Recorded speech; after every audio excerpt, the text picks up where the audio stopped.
Pozdravljeni iz ljubljanskega studia 136, to so Vesti na vesti.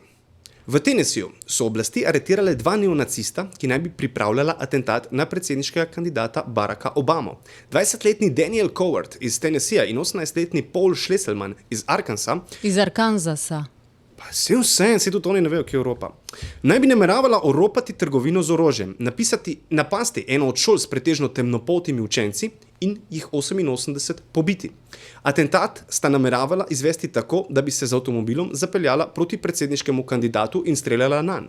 Ujeli so ju potem, ko sta opustila poskus ropa trgovine in se odločila, preprosto sta se odločila, da bosta streljala na neko cerkev. Vinjete se bodo podražile. Ker je sistem vinjet, ki naj bi uveden letos poleti, diskriminatoren, bo morala vlada uvesti še 10-dnevne vinjete. Apel iz Bruslja mogoče? To naj bi letne in polletne podražilo za okoli 100%. Poleg tega bo imel Dars drugo leto težave z odplačevanjem kreditov.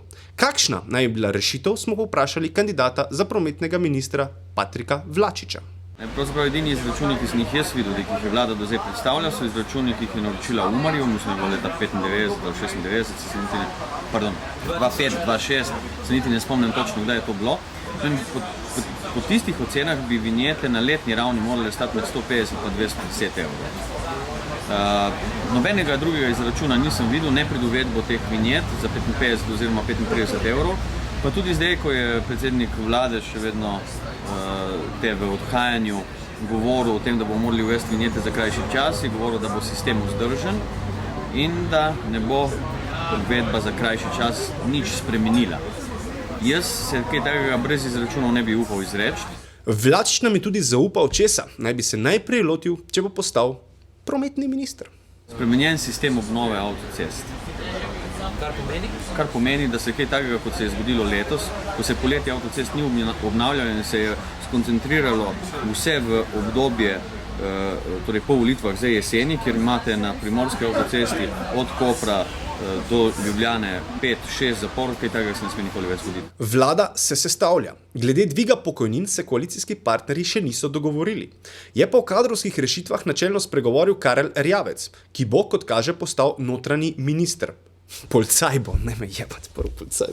Karel bo prvi policaj. Ni bilo dosti, da je že bil prvi vojak, zdaj bo še prvi policaj. Kar se tiče državnotvornih ministrstev, je sklep izvršilnega odbora stranke Desus, da nam pripada eno takšno mesto. Mi smo ga imeli tudi do sedaj. In po Karlovu so policisti državotvorni. V petek so prebivalci študentskih domov A, B, C, D in pa Novega Stolpiča FDV za Bežigradom doživeli neprijetno presenečenje, saj so jim hišniki odnesli posteljnino. Ja, mislim, pa kaj pa, so spali brez, ne sej. No daj, ber dalje. Odgovor na vprašanje, zakaj se to dogaja, so dobili na oglasnih deskah, kjer so vesela obvestila, da so v domovih odkrili garje in stenice. Garje in stenice.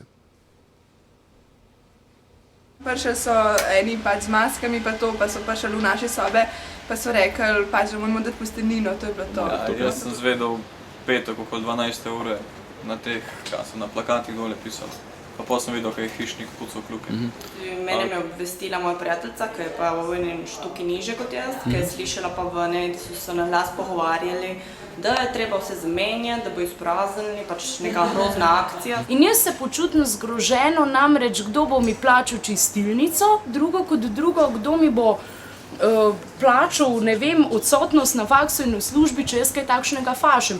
Zdaj na inšpekciji v Rožni dolini pravijo, ja, no se ne sekirat, ne panike zganjati, a jaz ne vem, kaj bo pol, ko bojo vsi zboleli. Se lahko, da nič ne bo, ampak meni se to zdi bedarija. Pa še plačevati moram polno najemnino, zaradi tega, da kaj me je strah tukaj živeti, da bom vsa garja. Miki, pa ti veš, kaj so to? Garje, ne? Mislim, garje je uno. Srbi, ne?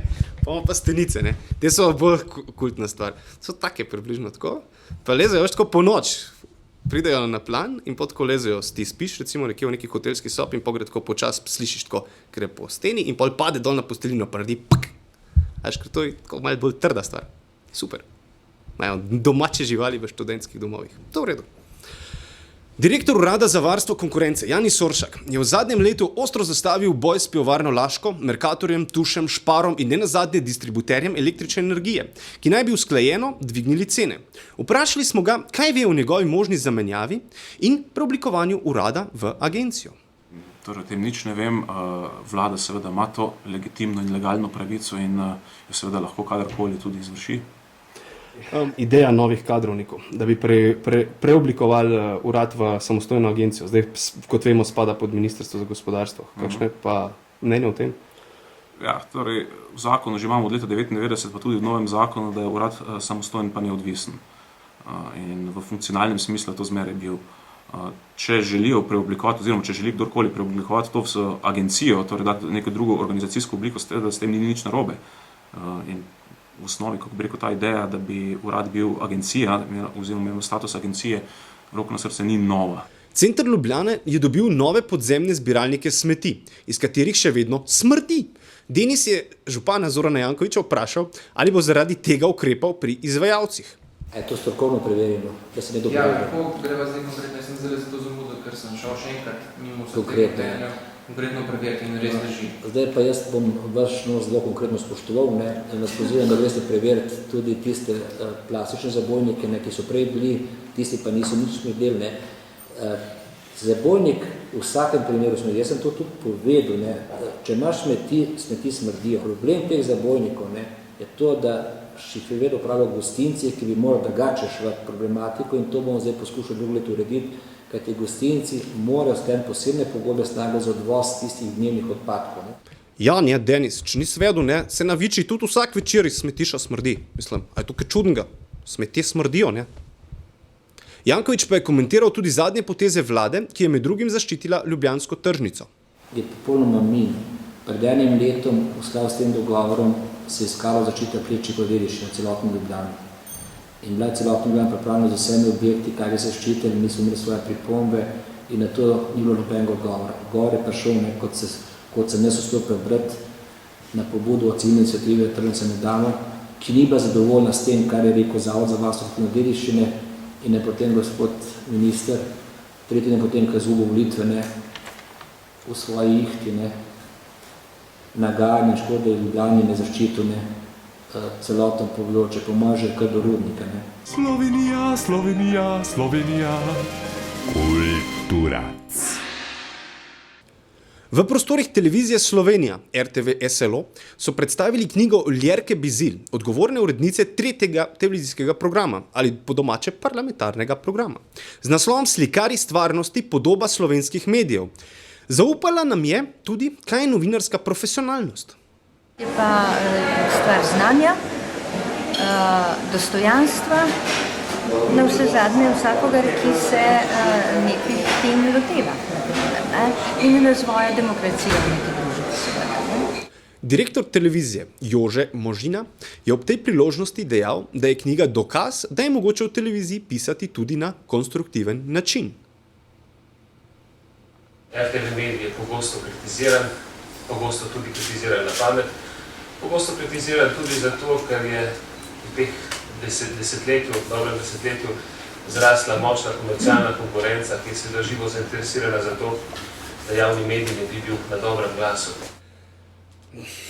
In gospod Možina torej je mnenja, da kritike je deležna samo javna televizija, pa radio, javni mediji. Ja, nas pa samo Boža, nič drugega. Še vreme. A sem zajabil. Še vreme. Začel se je tisti del leta, ko ljudje mrzlično pod pazduho prenašajo zimska obuvala za svoje štirikolesnike. Postavite se v vrsto. Iz ljubljanskega studia 136, to so bile Vesti na vesti.